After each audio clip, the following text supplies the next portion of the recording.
మనం ఒకటి నమ్ముతున్నాం కదా అని అవతలని కించపరిచేలాగా అని మనం మంచి ఫీల్ పొందుకుందాం అనుకుంటే అది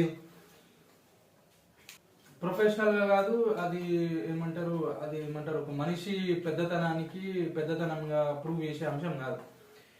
సో పెద్ద ప్రొఫెషన్ కాబట్టి అతి కష్టమైన ప్రొఫెషన్స్ లో ఒకటి, if not the hardest profession on planet earth apologetics కాకుంటే.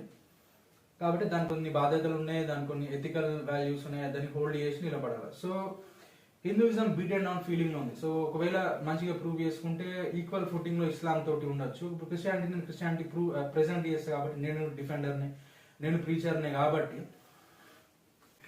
ఇప్పుడు నా వ్యూ నేను ప్రెజెంట్ చేసినా కూడా ఇప్పుడు ఎక్కువ ఫీలింగ్ దేనికి, క్రిస్టియన్స్ అంటే మెయిన్లీ ఇవాంజలిజం, కన్వర్ట్ చేయాలా, లేకపోతే ఇమేజ్ వైజ్ స్పీకింగ్, ఒక వ్యక్తికి యేసుప్రభు గురించి చెప్పాలా, ఆ వ్యక్తిని ఎట్లయినా కన్వర్ట్ చేసేయాలా, ఆ వ్యక్తిని ఎట్లయినా చర్చికి తీసుకురావాలా, ఆ వ్యక్తి రక్షింపబడాలా, పరలోకం పోవాలా, అంటే వీళ్ళ వర్షన్, మా వర్షన్